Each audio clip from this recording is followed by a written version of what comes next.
Hello again, everybody. Thank you for joining me on this Sunday morning. I hope everybody who is watching this is having a great week. I am having a pretty good week. I got to hang out with Miss Cynthia's Bible study group this Wednesday and got to be a part of their Bible study. And then the special shout out to Bray. It was her birthday this week, and so I just want to say happy birthday to you, Bray. And anybody who hasn't wished you a happy birthday, they better get on that because they got to do it. I believe that is everything that I have as far as announcements go.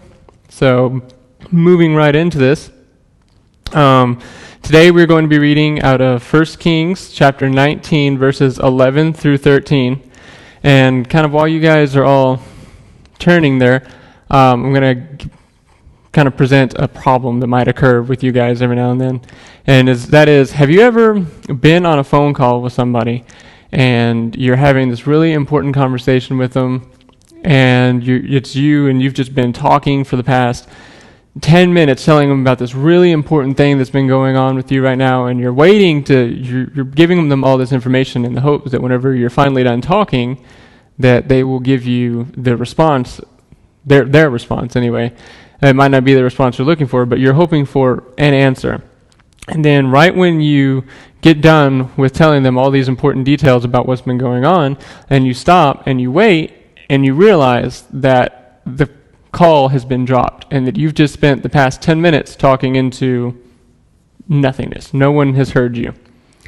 And so that kind of brings me to what we're going to be talking about today, and that is, do you ever feel like that whenever you're praying sometimes? Whenever you're talking to God, you feel like, you've got done, you've had a really bad week, or maybe a bad day, or whatever it may have been. You've just had a rough time, and you're looking to God for answers or just for comfort in whatever may be going on.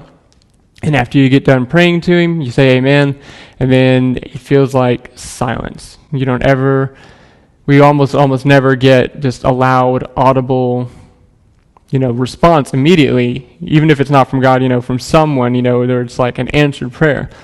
And well, today that's what we're going to be kind of talking about, is about a man named Elijah, and about how he was looking for God, and he looked for Him in all these different loud occurrences that were going on around him, but he didn't find Him there. Instead, where he finally felt connected to God was when he was listening and he heard a whisper. And so hopefully that has given you guys enough time to turn to 1 Kings 19, and we're going to start off in verse 11. So I'm going to go ahead and read that to you guys. It says, "Go out and stand before me on the mountain," the Lord told him. And as Elijah stood there, the Lord passed by, and a mighty wind hit the mountain. It was such a terrible blast that the rocks were torn loose, but the Lord was not in the wind. And after the wind there was an earthquake, but the Lord was not in the earthquake. And after the earthquake there was a fire, but the Lord was not in the fire. And after the fire there was the sound of a gentle whisper. And when Elijah heard it, he wrapped his face in his cloak and went out and stood at the entrance of the cave. And that's kind of where we're going to start right now. And so what we see here is that in 1 Kings, Elijah, like I said, was looking for God. And he looked for God in the windstorm that came by, but he didn't find God in that. And he looked for God in the earthquake that happened, but again, he didn't feel like he found God in that.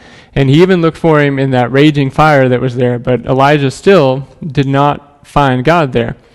Now, the reason Elijah might have been looking for Him in these things is because he might have been looking for that right answer. Like when we expect God to talk to us, we always want this big booming voice to come down, and maybe that's what Elijah felt like he needed at that moment too. Was he needed this huge fire to erupt out of the ground right before him and be like, "This is what you need to do," And then another reason he might have felt like he needed to look for God in those things is because in the past, that is how God had used sometimes to talk to His people. Like in Exodus chapter 2, God appeared to Moses in the form of a burning bush and told him what He wanted him to do. And there are many other examples of different occurrences like this happening throughout the Bible, of God using, pillars of smoke or different things to talk to His people and to give them the answers to any questions they may have and to tell them what to do. And so it's quite possible that's why Elijah was looking for God's response in those things. But that's not where Elijah did find his response. Now, I'm sure Elijah probably thought in those moments that it would be a lot easier if, the fire that went by would have been God, and it would have been like, hey, do this, and, yelled at him as it was going. But instead, Elijah found God's response in the form of a quiet whisper. And I was wondering, do you guys ever find yourself listening for an answer from God, but whenever you're listening, you're really not listening too hard. You're expecting just a loud, booming answer. You want that loud, audible voice from above, or you want whenever you say amen to somebody come busting into the room and say, hey, I've, got this huge revelation about this situation that's been going on, and I feel like God has really answered this prayer. And sometimes we're not met with that. Sometimes we want the loud and obvious response, but sometimes God is actually talking to us in the form of a whisper. And it's in these moments when we're desperately looking for the loud response, and when we feel like we need to know the answer to what we want God to tell us, like right then, it's then that we need to stop and take the time to listen out for the whisper. Because God doesn't always work in dramatic ways. He doesn't always send, pillars of fire or smoke or something as his answer. Sometimes it's in the little things that he does. We might pray for God to heal us or to heal somebody, and he might not miraculously heal them right away, but he might start nudging them in that direction for them to be healed. He would lead them to somebody who maybe will be able to help with the healing process. And, we might be praying for the solution to a problem, and we might not get that problem resolved immediately, but God can use the circumstances of that problem to both strengthen us and to bring us closer to him. And so in those moments when we feel like we are supposed to hear this loud answer, maybe God is still answering us. It's just not in the form of a pillar of smoke or fire. It's instead in just a nudge in the right direction, and it's a whisper.